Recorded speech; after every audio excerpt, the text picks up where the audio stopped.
Hey Jack, you know what I love the most about doing these podcasts? What's that? Is that we literally do the MMA hour at least once a week or everyday hour once a week, right? Mm. But a lot of stuff goes down within the space of a week within the UFC and Fight Spear. Do you agree? Literally, as soon as we've uploaded a podcast, then there's like the next thing for us to like talk about for the following one. Sometimes I wish we did 2 a week, but it just means that each podcast we do is just like stacked, just like the UFC cards. Literally, there's only so much we can talk about within the space of one podcast, but then literally through the week while we're going about doing our duties, you're doing your work, I'm doing my work, so much literally gets announced and so much literally happens. Well, that's why you always have to stay on our social media, because we post a lot of stuff. We post a lot of stuff on Instagram, like highlight reels and any fights coming up, or if there's any injuries and people to pull out. To be honest, like sometimes we do predominantly do the MMA hour, but like, I'm not gonna lie, I really enjoy doing the everyday hour and making all the clips. Like the one last week when I was talking about like how if I have a monster, it's like 54 seconds and I'm gonna go, take a dump in my pants. Once you take your first sit, the countdown starts. Oh, exactly. You got. Well, what one's that? That one's green. This is the Paradise. But I think it's called Ultra Paradise. It's like a lemon lime sort of flavor. Yeah. So it's good. I mean, there's only 3 that I drink. I drink the orange one, which is the sunrise one, the white one, and this green one is the Paradise one. Mm. This is the recent one. It came out only just, I think, last year. Sure.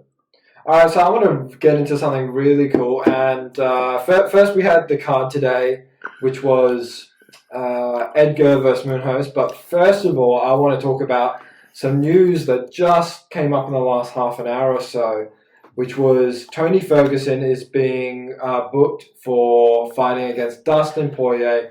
This is most likely going to be, so whatever happens with the winner of Khabib versus Gaethje, whatever happens there will fight the winner of this fight.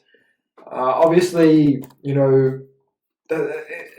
it's such a good fight. This is a fight for the fans. Mate, I am so hyped for this fight because, one, Dustin Poirer has made significant leaps in his career these past couple of years, okay? He's probably one of the best lightweight... Probably one of the best boxers in the UFC, actually. Not even that, but he's fucking tough as nails. Yeah. He's one of those fighters where people just love to watch. His fight against Dan Hooker, which we watched, that will go down in history. I remember when he was up against the cage, he would just eat 11 shots. Well, it looks like Dan Hooker, after his fight, when he said, after his loss, he went, I want to get straight back in there, I want Tony Ferguson. Looks like Dan Hooker doesn't have a partner now. Yeah. I'd love for Conor McGregor to come back anytime soon. I just don't see it happening until there's an actual crowd. Yeah, I totally actually agree with that. But to see Dan Hooker, he's still in the top 5 of the lightweight division. Yeah. I think he's number 6. Yeah, he's number 6. Roughly around.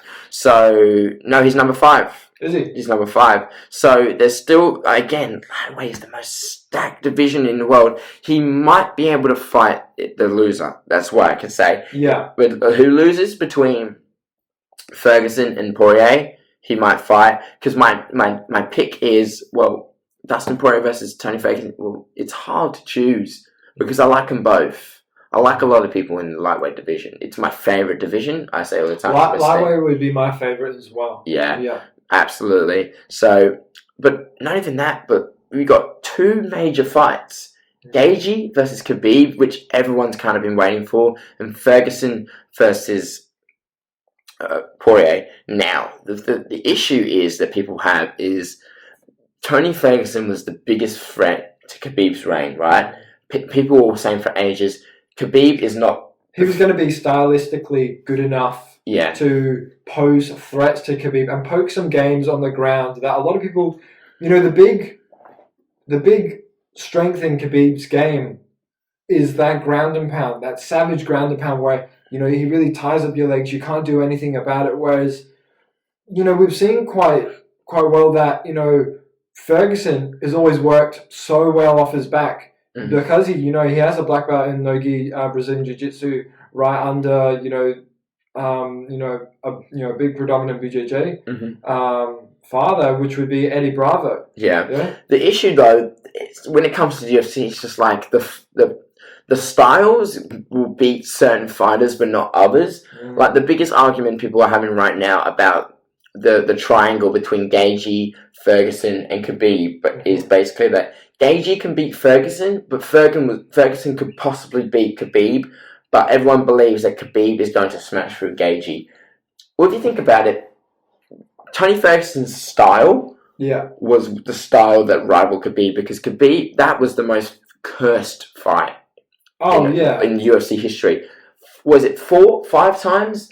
I think this was the 5th time it got cancelled. Yeah.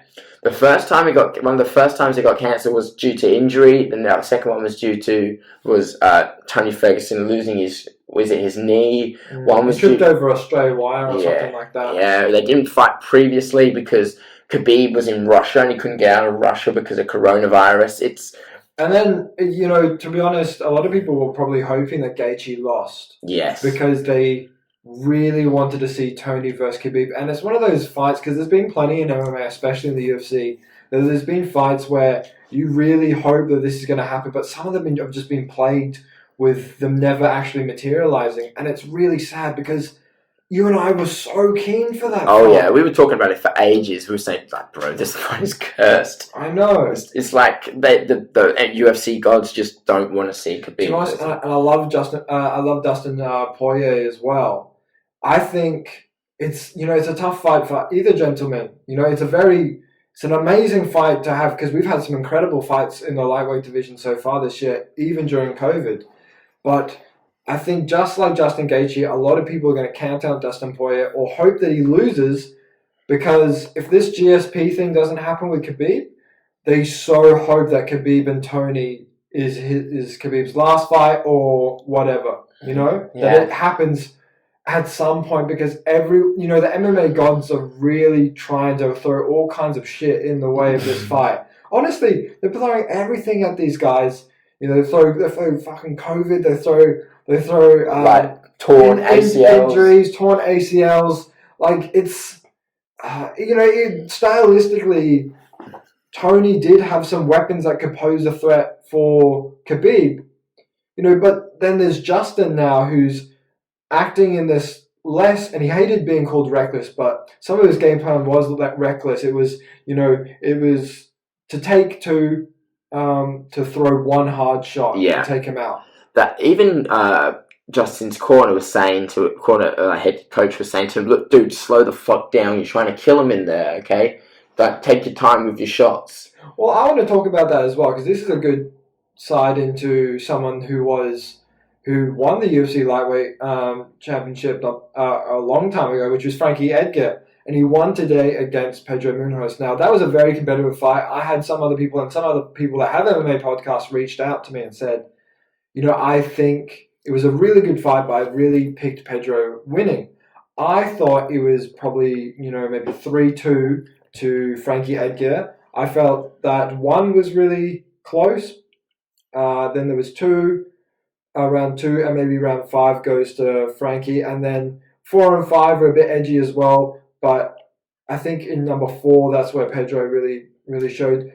I got to see what I saw from the fight was, and when you watch it back, you'll notice that Pedro's coaches told him to stop doing the same thing that Gaethje did, was to take a couple shots, to throw some hard hits, to try and run after him and chase after his head to knock him out. And they said, just chill. Stop trying to throw everything into it. Stop loading up in your shots, because he's going to see them, right? And that's when he started to touch him. That's when he started to touch him a little bit more. It just didn't work by the time we got to the round 5. It wasn't working at that point. A lot of these fighters are, they're trying to run at them, trying to knock them out, and sometimes it just doesn't work out in their favor. And I think that's what happened with Pedro.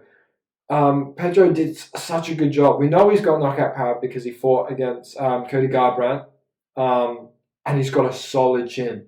The amount of shit that Frankie threw at him. Frankie looked great, by the way. Mm-hmm. Do you know how old he is? 38. 38, yeah. He's 38 years old. I would say I was going to guess around that age, because he's been fighting for quite a while now. That was his 18th win. 18th win. In the UFC, I believe. Mm-hmm. So, he's been in 3 different divisions now. He's been in the top 5. So he's beat Pedro, so now he's going to take the top 5 spot, the number 5 spot. So that means he's been number 5 in bantamweight, featherweight, and lightweight. I'm not going to lie, a lot of people were thinking that this was going to be his last fight if he lost, but, it was a very competitive fight, especially against a younger and most likely stronger competitor. I honestly thought he looked really good, especially for 38 years old. Yeah, especially since the last 5 losses. So the last 5 fights, 3 of them were losses. 2 of them are really, really big names, Max Holloway and Brian Ortega. So this guy...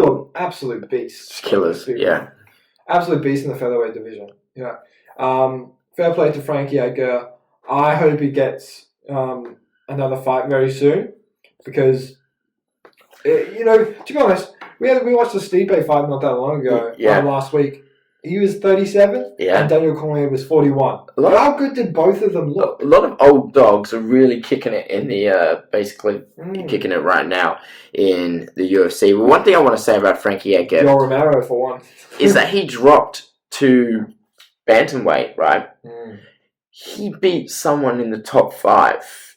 He was unranked. There you go. Frankie messed up those rankings because he was unranked. Good. I have no idea where Pedro is going to go now, Well, here's the thing. Where does that make him stand in the rankings?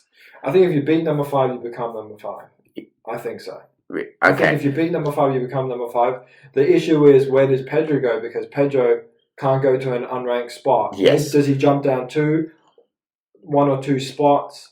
Does he move the division out? Does he move some people in the division, things like that? If there is any questions about where he is ranked, then have him fight another fight again soon. We've got some really good fights coming up, and the UFC is doing a lot of good things. Let's talk about it. Okay. Let's talk about one of the big there's a lot of big elephants in the room. We predicted it. We predicted on our last podcast. Yeah. We threw a lot of names out there, and we said we think that Jones will most likely move up because his trainer actually said we're bulking him up to heavyweight. He's going to go fight maybe Stipe or Ngannou. He had a bit of beef on Twitter with Ngannou, but he really wants that GOAT status with Stipe. And I mentioned that he was going to vacate the light heavyweight belt, have Reyes and it's not Jan actually, it's Jan. Jan Blachowicz. Yeah, because he's Polish. Polish fighter. Yeah. For them to fight out, and he was going to then drop down and reclaim that belt. It's not the first time he's reclaimed his light heavyweight belt before. I don't think he would be opposed to doing it again. Yeah, I mean, now we've got Dominic Reyes fighting for the belt. I reckon you love Dominic Reyes. I love him. Well, the reason why is because, out of all the fights, I'm just like, man, I felt so bad for him. But the one thing that made me respect him so much was the way that he took that loss.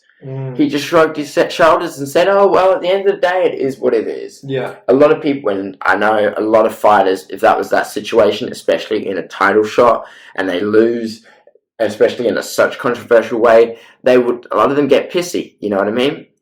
So that's why... Pissy. Yeah, they will get pissy. You've seen fighters who aren't happy with a decision get mad. Do you remember Dominic Cruz?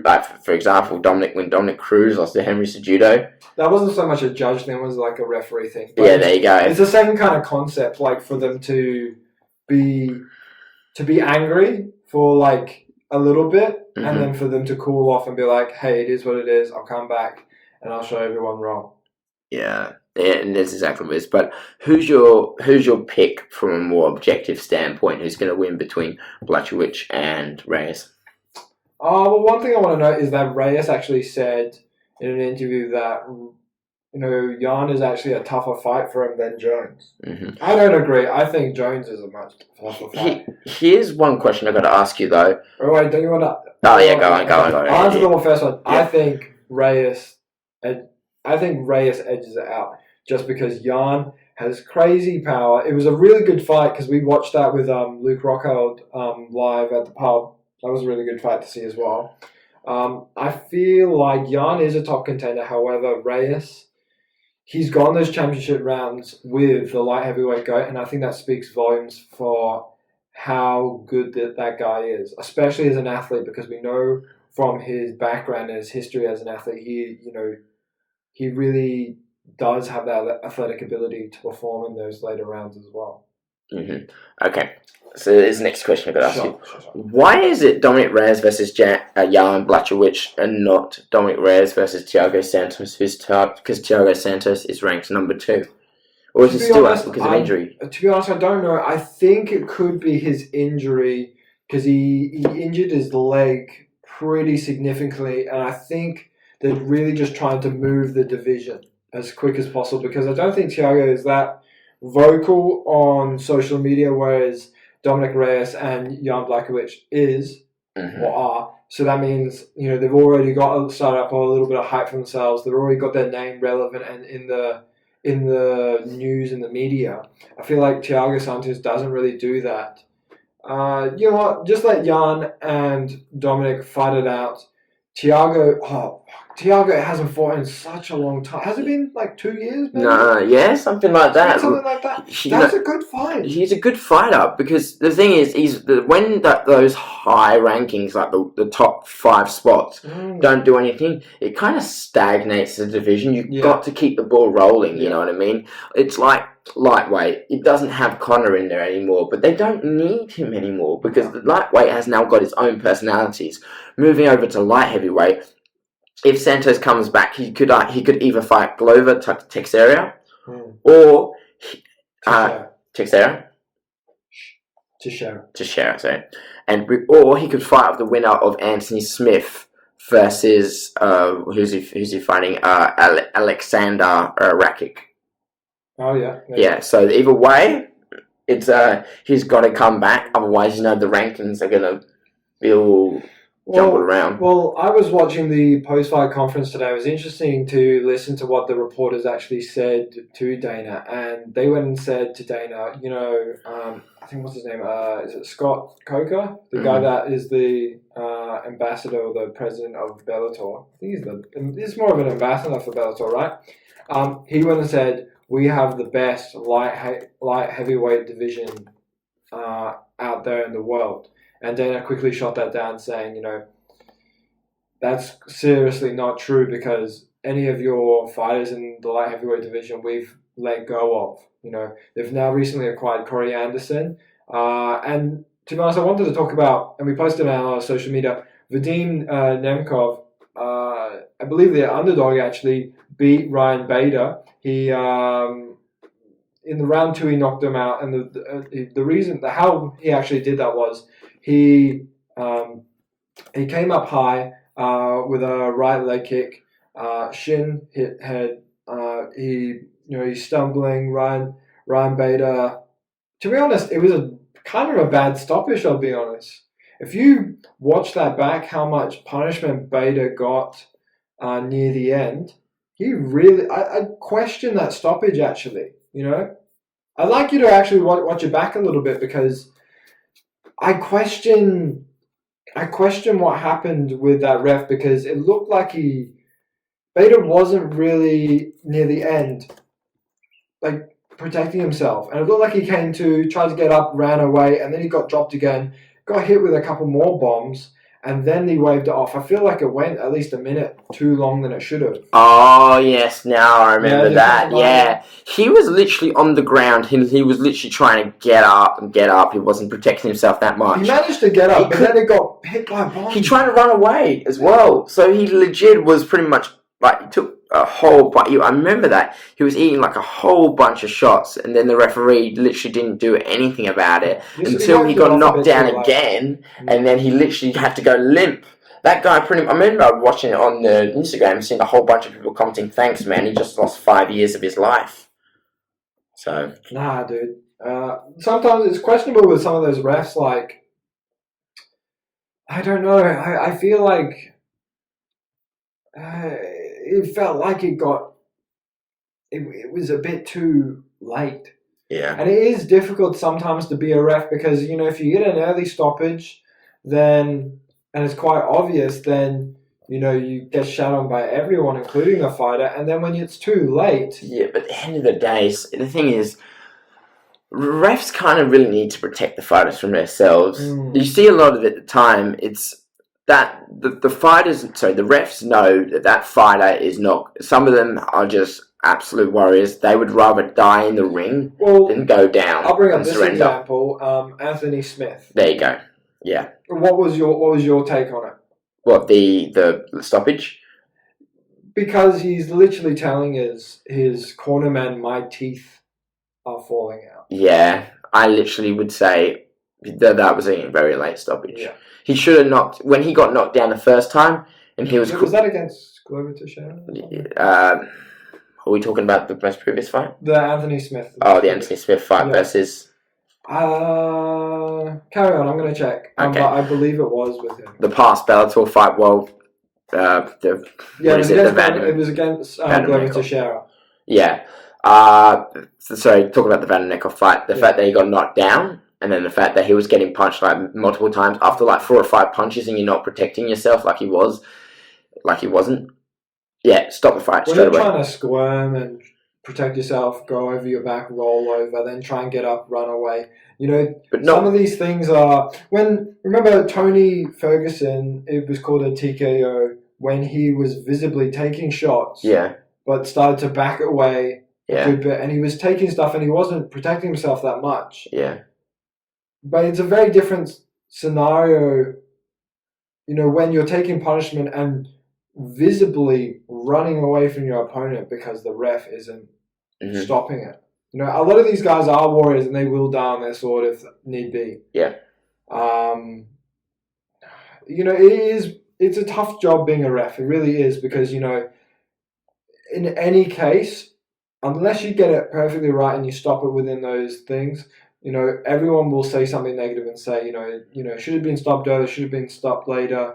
You've cost that guy a win bonus and his legacy, or you've cost him 5 years on his life. It is rough being a ref. It's probably one of the hardest jobs in fighting. To be honest, I don't think they get paid enough. So they get a lot of respect, the good ones. They get respect, but I think you only get 1 or 2K every one. That's not really... Really? Do you think Big John McCarthy makes them? I reckon he makes quite a lot. Well, because he promotes Bellator a lot. He's retired now. Yeah. Big John's retired now. The other ones you could think of as maybe... I think Dan Magliotta, Herb Dean, Steve Masagagi. No, he's retired. He's one of the bad ones, yeah. Oh, there's actually saw a picture of Mario Yamasaki, an old ref from the UFC. You'll remember him from doing that. Oh, yeah. Like that. So you can actually see it in front of the mic.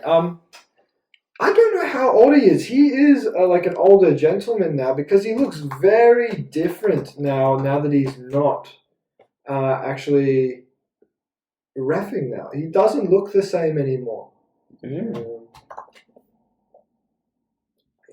There was, I'll have to bring it up, but like, he doesn't look the same. There was something going on. I'm not too sure. Anyway, but like, it is the hardest. And what I was trying to make is that it's a very stressful job being a ref. I don't think they're compensated as much.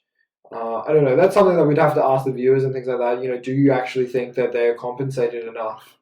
Do you think that the level of training they have is enough and things like that? Because a lot rides on their shoulders, and it can't be easy being a ref, especially when you've got the amount of respect as Herb Dean and things like that. Because even though they're considered some of the best, especially by a lot of commentators, they still fuck up naturally. So there was one thing else I wanted to talk about since we're on the topic of the light heavyweight division. One of the fighters who's fighting for the light heavyweight, Jan Blachowicz, right? He's one of his most recent fights from, I think it was last year, was against Luke Rockhold, and he knocked him out. I think it was in the second or the third round. Second round, because in the first round, I remember he just caught him over the top with a leg kick, and he dropped. Luke was wobbled. The round finishes. Luke gets up, walks back to his corner. Then they engage again in the second round, and Jan just hits him left foot Larry and just fucks him up. So since then, Luke Rockhold has not fought again. He says he wants to fight again. He wants to fight again. Yeah. Ooh, he wants to fight. He wants to go back to middleweight. No, because Chris is at light heavyweight now. Really? Yeah, remember his last fight was at light Oh, heavyweight. I see. Sorry, yes, he moved up, remember. That would be a good fight. I was going to ask what's next for him. That would be a good fight. Luke Rockhold, to be honest, Luke Rockhold is an absolute beast of a fighter. He's obviously got one of the most impressive physiques out there. Yeah. To be honest, he's a very athletic guy. I think he was like the model boy of the UFC. Basically, I mean, he pretty much would do like ads for like men's hair and men's skincare and men's watches and what was the other thing? He was doing a lot of modeling and things like that. Yeah, I think he dated Demi Lovato as well. Did he? Yeah. I'm pretty sure he did. Hold on. Anyway, well, to be honest, I don't know what fight is out there. No names are really coming, I couldn't really recall at this point, but don't call out Luke Rock. Don't think so little of him because he is still a beast, especially with a bit of extra weight on him. I'll see what he did do. Yeah, I think they broke up, but that was like 2 years ago. Yeah. Long time ago. I don't even know how that happens. I only found out about a few weeks recently. Yeah, no, it was weird. Anyway, back to the topic of conversation. Alright, actually, because typically we're an MMA podcast, but we do mention a little bit of boxing. Now, it was Alexander Povetkin versus Dillian Whyte. Now, he knocked him out in the 5th round. Now, I'm going to just jump on our Instagram again quickly because I want to show you that knockout one more time. Yeah, guys, if you're not following us on Instagram, you're missing out on some quality content, by the way. Yeah. So follow us at The Last Set. Yeah, so I'm going to jump on our Instagram because I want to show you... Oh, there's a good hit from Frankie hitting Pedro. Very clean. To be honest, I want you to rewatch that fight because I'll rewatch back that fight as well because... The first time you're watching it, I was noticing how quick Frankie was as a 38-year-old.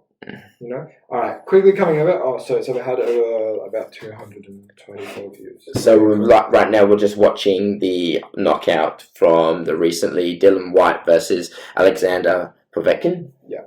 So one thing I love about this knockout was how clean and slick this fighter is. There you go. Oof, 1-2 slip hits him with the cross. No, it was an uppercut. It was an uppercut. Oh, it was an uppercut or was it? Yeah. It might be a little bit too green. Let it buffer a little bit. He was out. He's out like a light. Go again? 2 slip uppercut. Well done. Uppercut. This guy's really impressive. He's 40 as well. He's got 36 wins, 25 of those KOs. He's only had 2 losses on his record. Yeah. So he's a potential.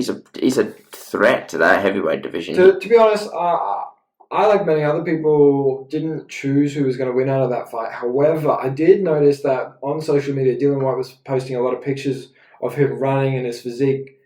He looked really good ahead of this fight. I didn't expect it to end in such a devastating fashion, but to be honest, Alexander Povetkin, he stopped him in such a vicious way in the first round. It just proved power and accuracy was too much for that guy. That's right. I believe at the time he was champion of one of the divisions, of one of the belts, and he lost his belt to Anthony Joshua. I believe he lost one of them. That's one of his last losses. But since then, he's still going. And for a man in his 40s, who's like 40, and he has that devastating knockout power, that's still really impressive. Well, a lot of the time when they say with boxing, speed and your endurance and that kind of aerobic ability kind of fades as you age, but the last thing to leave is the power. That physical strength that they have, that's the last one to leave. Especially these boxers that have been, training to be at the peak of their athletic performance for such a long period of time. Naturally, that power sticks around for a good period of time. Yeah.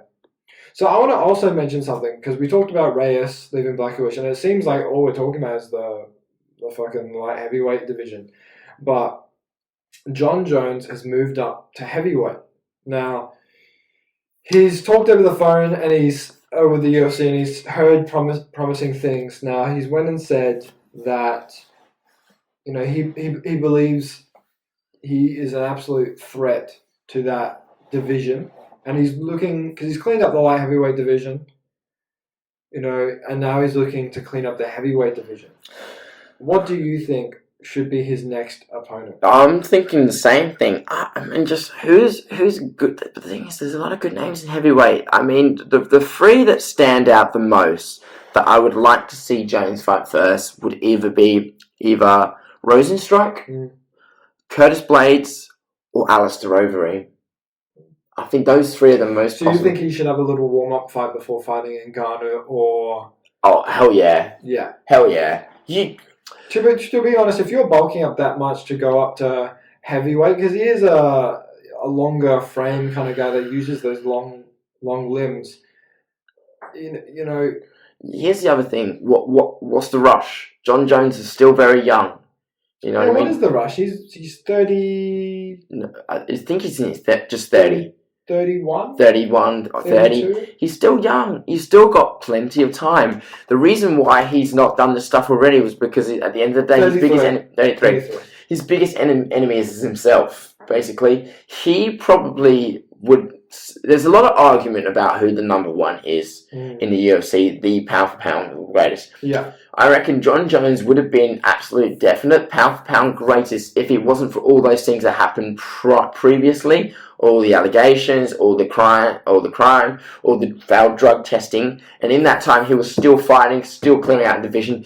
If that was the case, he would have already been in heavyweight like a year or two ago. Yeah. That's my take. Because he's spoken about going to heavyweight for a number of years. It's good to see that he's actually going, there's nothing more for me to prove, right? To be honest, that Reyes fight was his closest fight. However, notoriously, he's never been afraid of a rematch because he's always done so much better, right? If it's not by when it was against Cormier, won by decision, has the rematch, knocks him out. Won by decision against Alexander Gustafsson, knocked him out, right? When has he ever been afraid to come back for a rematch? Never, right? So like we said in the last podcast, and you should check it out on our social media, we said he is a nightmare for rematches, right? He doesn't have anything to prove. It's great that we're seeing him go up to heavyweight. I do think he needs a warm-up fight to get those heavyweight rounds in before he fights someone at such a high caliber in that particular weight class, like Stipe, Ngannou, and things like that. He's beat Daniel Cormier, right? Who is obviously one of the best heavyweights out there, right? But I would suggest he has a fight, like you said, against a known heavyweight like Alistair Overeem or Rosenstrike. The Rosenstrike would be an excellent fight for John Jones to warm up for, I think. Rosenstrike just coming off a loss with Francis Ngannou. And then wins. Back, excellent power. I think a lot of people were expecting Rosenstrike to have similar power to Francis Ngannou. That's why them finding each other during COVID was such a big spectacle. A lot of people just weren't expecting Iguana just a fucking steamroll.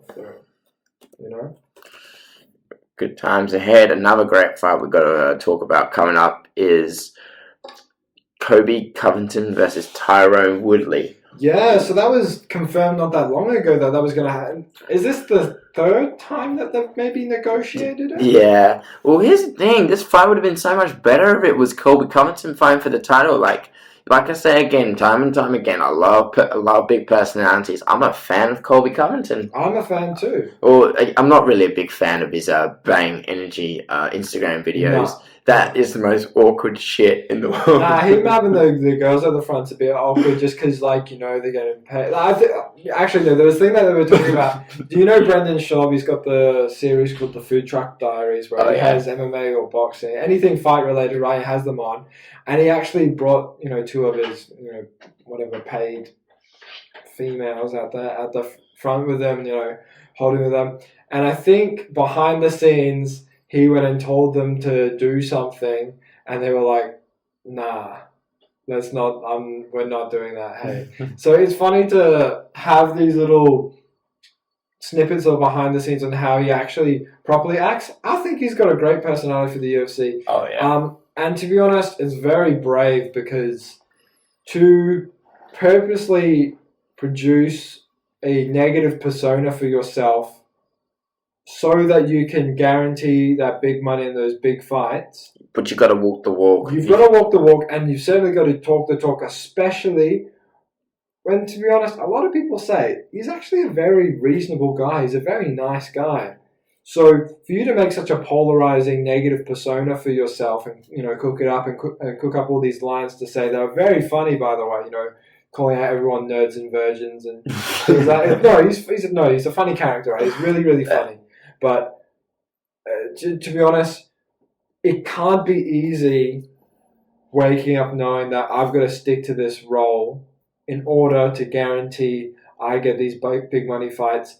Plus, he's got to perform through even more pressure than he would have had if he was his normal self. And it's not good to be doing that much shit talking, especially when you're coming off a loss, especially when it's for the title. Oh, he doesn't care. Yeah, he doesn't care. It could be detrimental to your will be really detrimental to your reputation. He doesn't and care. Also, he doesn't care. The fans themselves might not want to watch.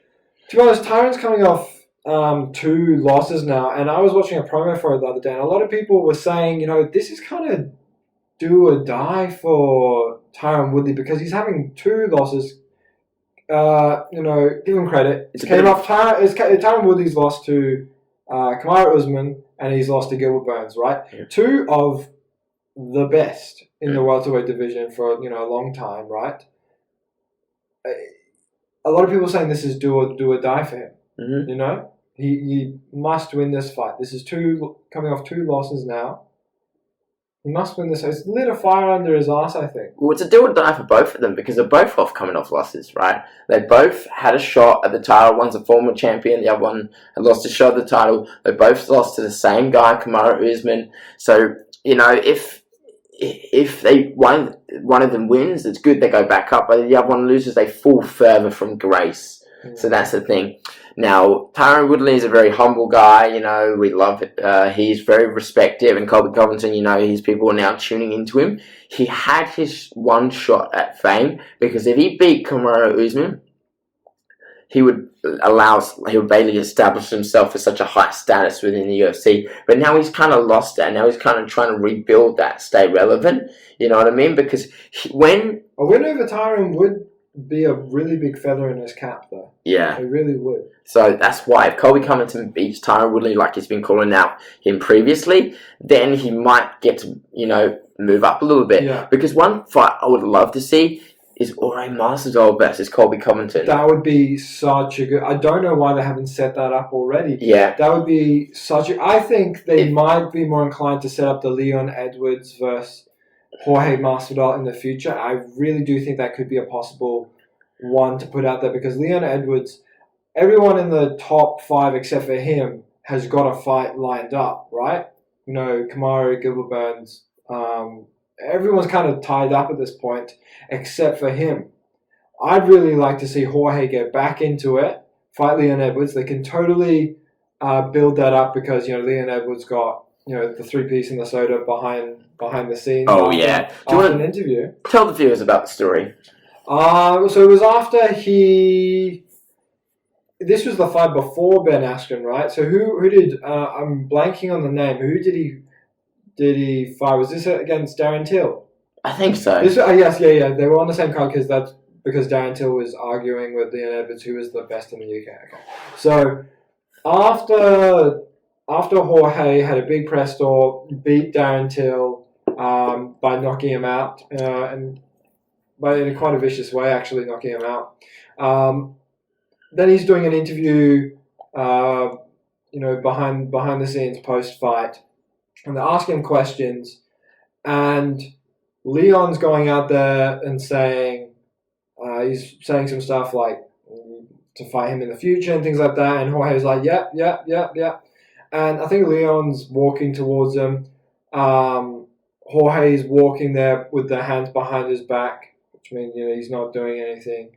He's not instigating a fight or anything like that. And I think Leon Edwards put his hands up as if he was to engage in a fight. Now, Jorge comes from an environment where he's very prone to getting involved with scraps. Oh, yeah. People. He's got that danger kind of survival instinct that's like You do that, I'm going to hit you before you even think you're about to hit me, and I'm going to bolt out of that. And that's what he did. Hit him with the 3-piece Minnesota,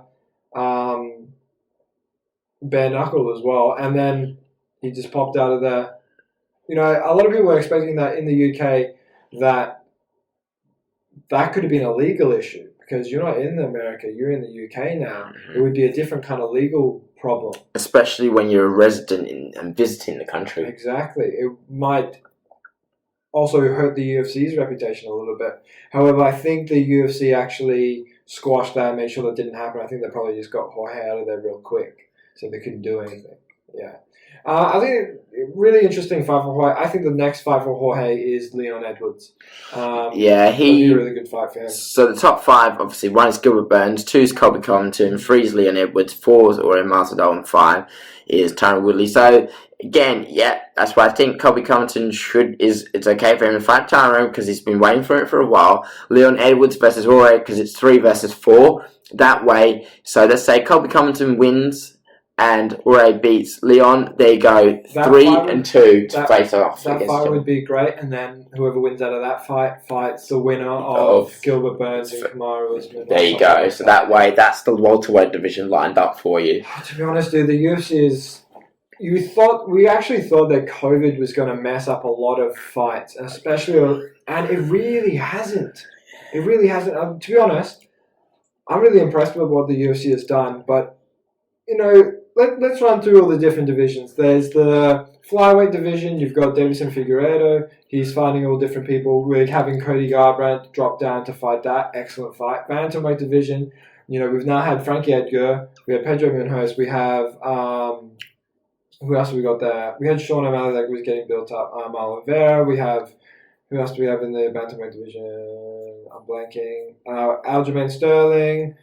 Peter Yan. We've got a lot of fighters out there. Then we've got featherweight division. We've got Alexander Volkanovski versus Max Holloway. Great fight. Brian Ortega. He's coming back to fight Chen Sung-jung. Finally. Korean Zombie. Sick. We've got Zabit. Yeah, you go. He's the dark horse of that division. I honestly think Zabit is the absolute... I feel like Zabit, he poses the biggest threat to the championship ever. He's just been creeping up the featherweight division. Dude, if he's got cardio sorted, dude, I've got to back him. I love what Australian champions and shit like that. But Zabit, since Zabit jumped into the UFC, I noticed him right away, and I'm right behind Zabit because he's so great to watch. He's a very, very high-level technical striker. He's got an crazy amount of fight IQ, and he's not afraid to throw those really technical strikes, like the spinning back fist or jump off the cage or the elbows. I said he was he was kind of like Khabib's kind of Sambo, kind of Sanders style, but much higher level striking ability. I think Zabit poses probably the biggest threat. I would have loved to see Yair Rodriguez because they both have such high striking abilities, especially in the kicking background, which I'm a huge fan of coming from a Taekwondo background. I remember the first time you showed me a video of him. Yeah, I showed you videos. I sent you videos of the Zabit, and I showed you in person. I was like, dude, you need to keep an eye on this guy. I remember that. It was on the day when we were watching the Conor McGregor versus Khabib fight, and you were like, dude, show me videos. And you showed me his highlight reel. I'm like, this guy's crazy good.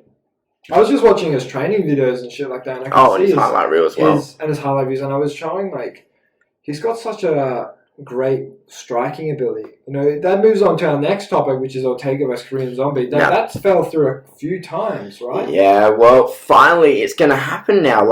People have forgotten about how good Brian Ortega is. And that dude is fucking tough as nails. Oh, he's one of those fighters that will go out on his feet. There you go. His face, after his fight against Max Holloway, he ate a record amount of shots. Yeah. He literally just stood there and just Dr. Stoppage. He's like, it's all good. You know what I mean? That guy is a fucking warrior. And that guy earned the respect of absolutely everybody across the division. Since then, he has not fought. Now he's going to fight a guy who's basically been calling him out. And Korean Zombie stands in number 4 of the featherweight division. So it's 2 versus 4. So, again, a little bit of a prediction here. Brian Ortega, Chan Jong Sung, okay? Whoever fights that will probably end up fighting Sabit. Or what we could do is have Max Holloway versus Sabit, right?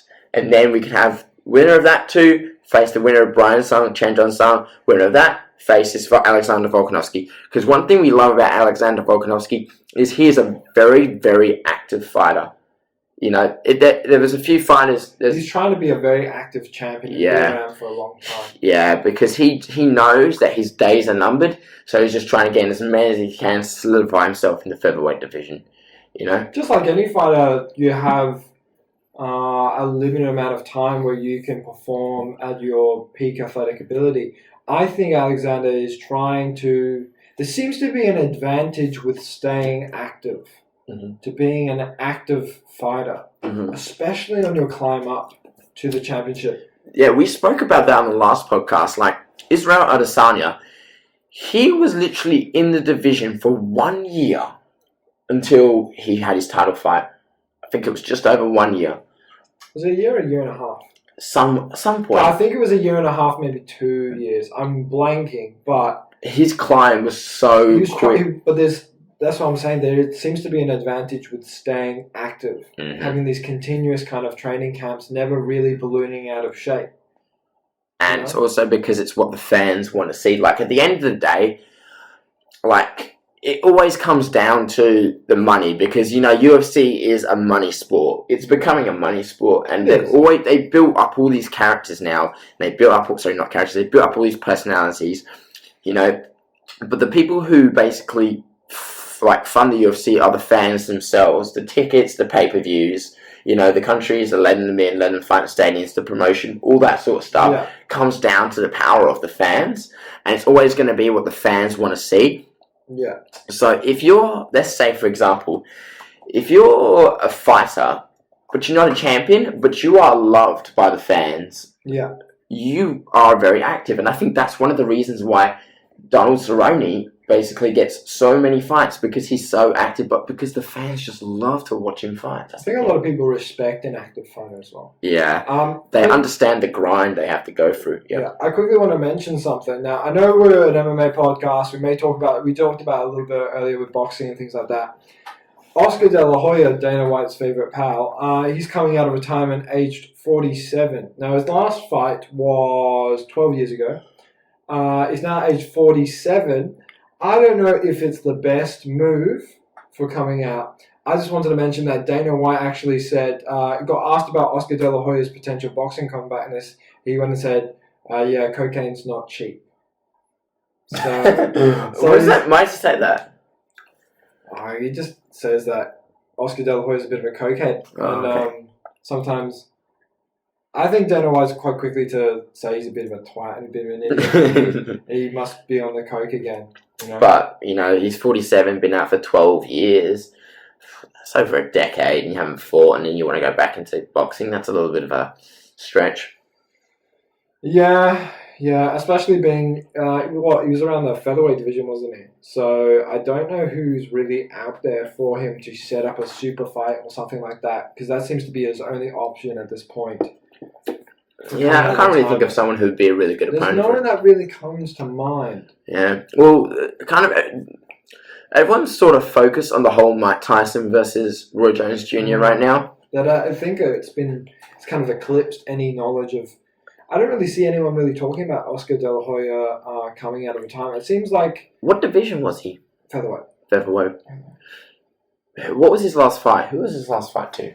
I'll bring it up now, because he's had 45 wins, 45 fights, 39 wins, 6 losses. Is that featherweight? Because he's a boxing promoter now.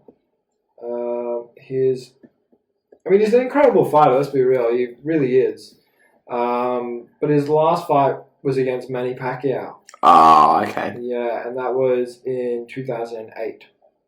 Yeah. So,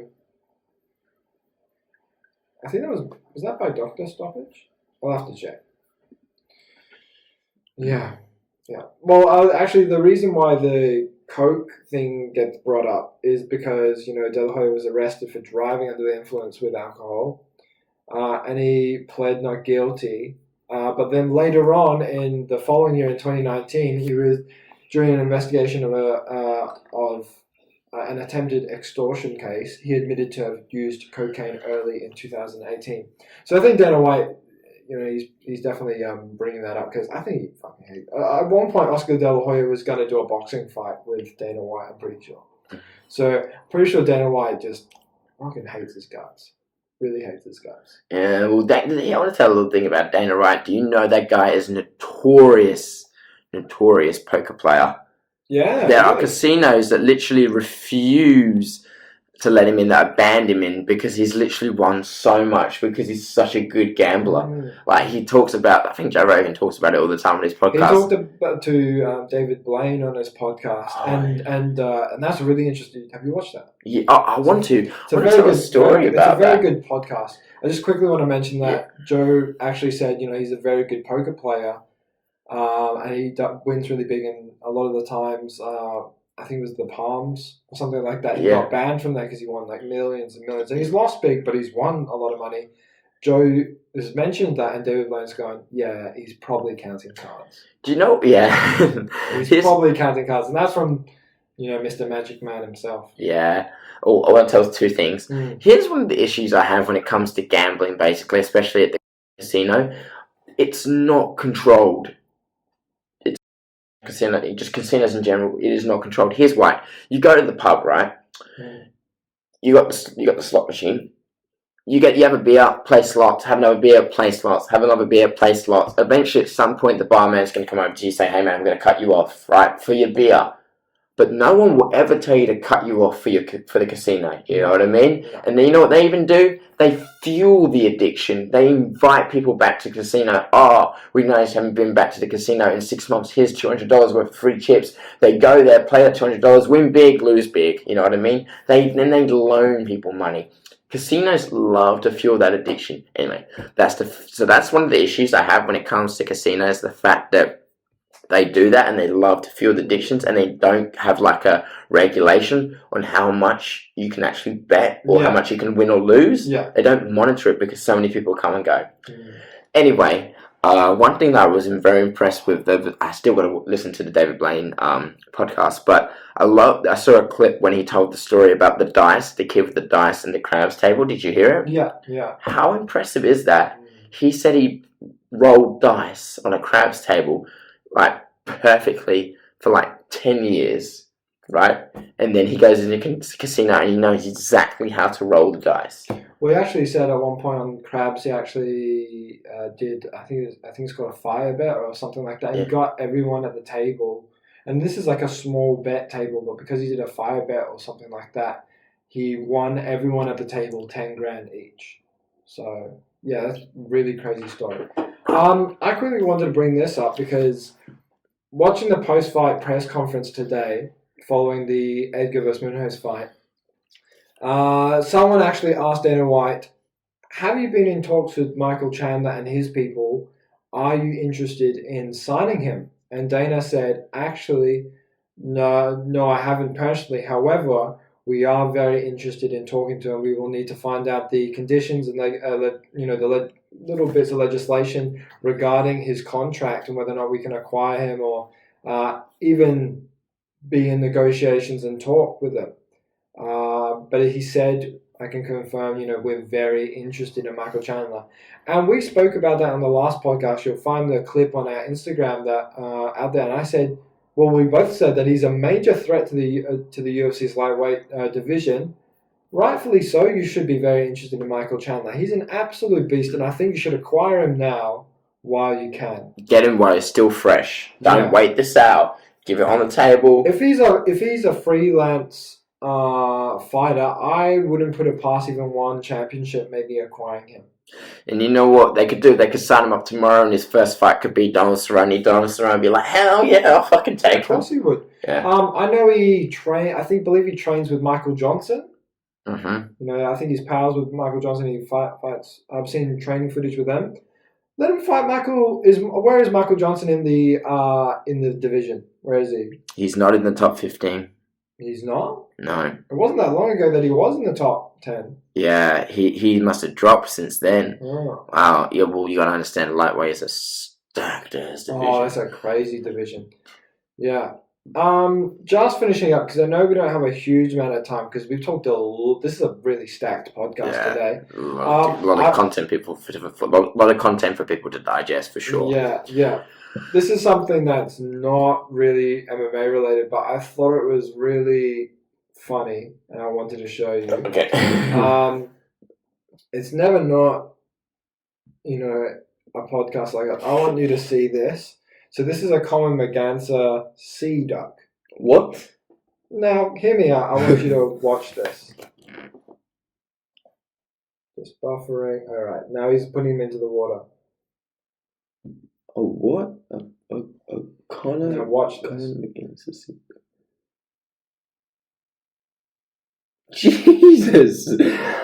What the fuck? So it's a sea. It's the caption is common merganser sea duck hauling ass. Nature's gnarly. Now they are a sea duck that can run on water. They are that quick that they can zoom. What's that thing called? Wile E. Coyote? What's the little meat that little thing that runs? Yeah. That's what it reminds me of. That's what it looks like, but it's like the sea version of it, and it just. This page is crazy, by the way. Nature's Gnarly. Nature's Gnarly is a fucking great page. If you haven't seen it already, what the fuck?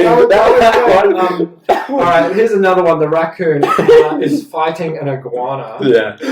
And someone's car's in the background.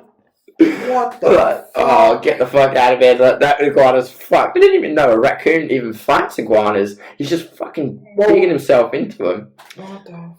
Dude, that's like crazy. Look, he's got his back. He's got his back. He's posting up. He's using a bit of jiu-jitsu. He's controlling his hips. Yeah. Very nice. Good. Oh, fuck yes.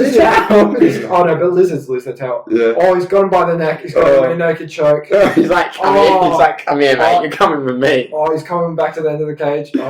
So it just says it kills. It doesn't look like he's killed him, but that's crazy. Holy shit, like, fuck. Dude. It's insane. It's insane. Oh, have you seen that one? I haven't seen this one. You haven't? Hung like an elephant. What the fuck? Yeah. No, I don't want to see it. Yeah, come on. No, I don't want to. Too inappropriate. Hung like an elephant sounds like I'm going to see some swinging elephant dick. Yeah, I don't want to see any elephant dick. Thanks, Joe. Okay. So that. You want to conclude up on that one? You want to end it there? Well, yeah. That was insane. I see a raccoon fighting we don't get raccoons there, but raccoons are essentially. They just eat out of the trash. I never thought they would fight big ass lizards. They must be hungry as fuck.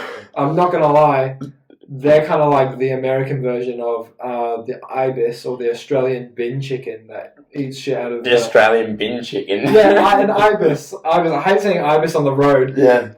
So we have a thing called an ibis in Australia. Yeah. It's got like a giant long beak that hooks around like that, and they're commonly called bin chickens because they're gross ass disgusting birds that commonly are eating out of the trash. Yeah, they're a little disgusting. Yeah, they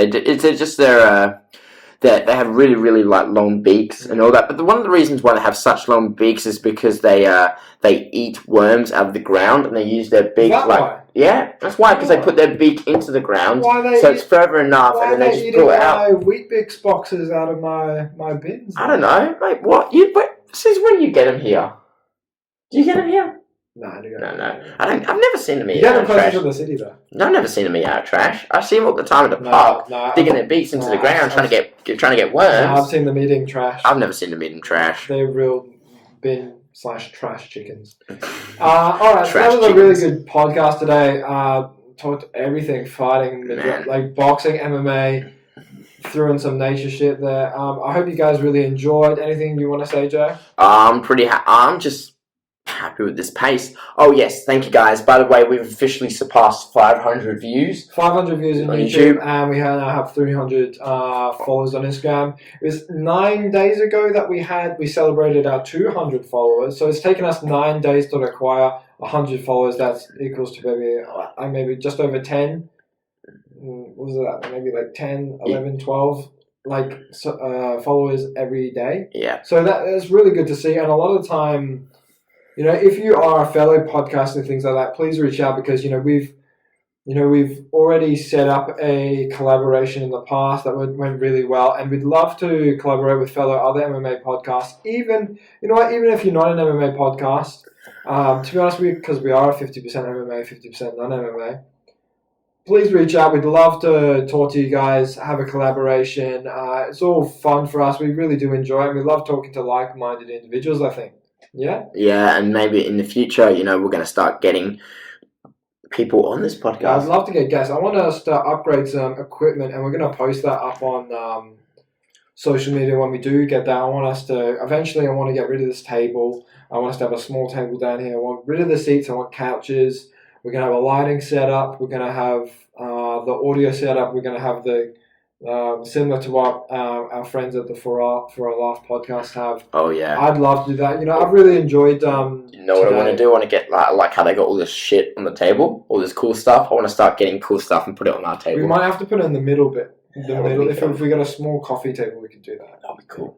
Anyway, guys, thank you so much for listening. To those that do support the podcast, especially if we do know you personally, we really do appreciate it. If we don't know you personally, thank you very much. It's incredible how much support we have, especially since a lot of them come from America. We have people from India, Bangladesh, Georgia.